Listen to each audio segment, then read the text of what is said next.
For Honor remains as one of my favorite games to play still to this day, and what started as a fun personal challenge to rep up each of my characters 10 times, it blew up and grossed over 30k views on this channel between multiple videos. And I've often gotten the question as to how to rep up characters quickly and how to get the legendary gear I showcase in some of my videos. So today's upload is going to be just about that.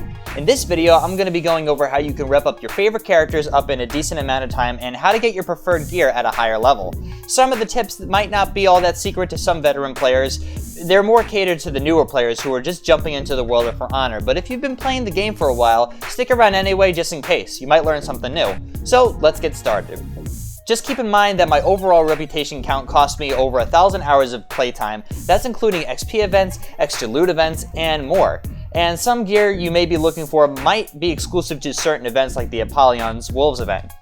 But to rep up your main character will not take nearly as much time as you think. As you might know, the current reputation cap per hero is 70, and throughout the grind you can obtain many rewards including ornaments, effects, exclusive colors and patterns, embossings, and even an emote. I am currently grinding for the max rep with Kensei, and I gotta say it's a lot easier than it looks. The giant rep 70 seems daunting at first, but there are a couple of ways to make the grind a little bit easier for yourself. First and foremost, you want to activate your champion status, which is without a doubt probably the most important part of this whole grind. I typically activate the status for every 3 days, which will grant me an XP boost for myself as well as my teammates and will give me more loot, steel, and salvage for dismantled gear. Renewing champion status every 3 days will cost you 2,000 steel each time. If you don't have enough steel for whatever reason, just play normally until you have it. As of now, steel is pretty easy to get and you don't need to spend a lot of time farming for it. XP boosts are also crucial for boosting your grind. This feature was implemented post-launch to give salvage more use instead of being used exclusively to upgrade gear. As long as you have enough, you can use your salvage to grant you an automatic 250 XP bonus on your chosen character at the end of the match. The salvage cost will increase every time you use it, and the starting cost will reset each day. So what I personally do is use an XP boost 3 times every time I play. This will cost me 4,500 salvage. If you're someone who plays every day, this might be difficult for you starting off because the only way to get salvage right now is by dismantling high rarity gear or getting it in the battle pass. Dismantling gear is very important in For Honor. Every time you start grinding on a new character, you'll start obtaining the base common gear. The rarity of your gear all depends on what rep you are with your current character. The rarities start with gray, then blue, to purple, to yellow, and then finally at turquoise sitting at legendary status. When starting all the way back at common gear, you should really focus on saving up your gear until your inventory can't fit anymore, and then dismantle all of the gear you don't currently have equipped once you're maxed out. You shouldn't focus on upgrading because the usefulness of gear has changed since the older days of For Honor.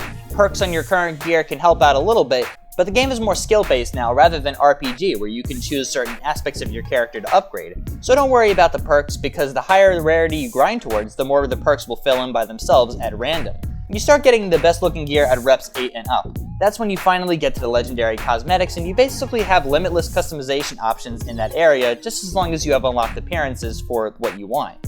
Unlocking certain looking armor and weapons can be tedious as it is solely RNG. At this point, where you are constantly getting legendary gear, you should use the loot crates that you get for winning or participating in certain events and faction war seasons. The loot crates will give a random assortment of gear, but you can also use steel to buy certain packs like armor or weapon crates exclusively.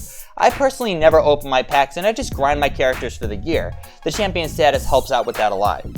Refined gear isn't something I really aim for either because it's pretty pointless in my opinion, but if you're the type of player who likes completely maxing out their stats, go right ahead, but it might be a little expensive.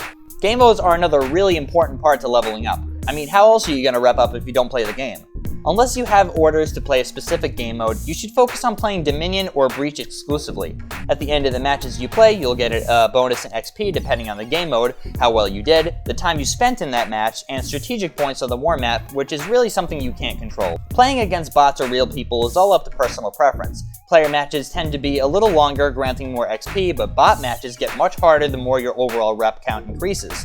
Playing against level 3 bots will normally sit you at the same amount of XP you would get from a real player match, as they are longer, but they're a little bit annoying as they tend to ultra instinct their way through entire teams at times and light parry literally everything.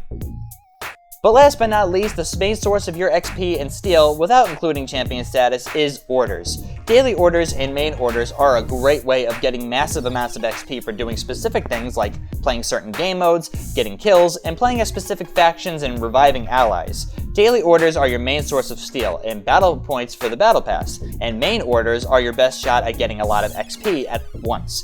Daily orders reset every day, and main orders reset every 1 or 2 days depending on the day of the week. But really, it all comes down to how dedicated you are to a certain character. If you want to hone in on a certain character and max them out to rep 70, then by all means you can do so. It might take a little bit, but it is definitely easier than jumping from character to character. You should hone in on that character, use your champion status, XP boost on them exclusively, and don't really deviate away and play as other characters unless you have orders to do so. But by all means, if you have orders to play as other heroes, do not waste the XP, because you never know when you might want to go and jump back on that hero that you got an Agile Slayer thing for. But guys, this is going to wrap up this video. I really hope that you like the tips and the kind of little secret things that are in For Honor to help you grind out and become the master of your character. If you did like this video, make sure you press the like, make that thumbs up blue, it really helps, and sub to the Rage Quit channel for more content like this. And let me know down in the comments what you guys want to see more and what kind of things you need help with in For Honor. But guys, this is going to wrap it up for me. Thank you all for watching, and as always, I will see you on the next one.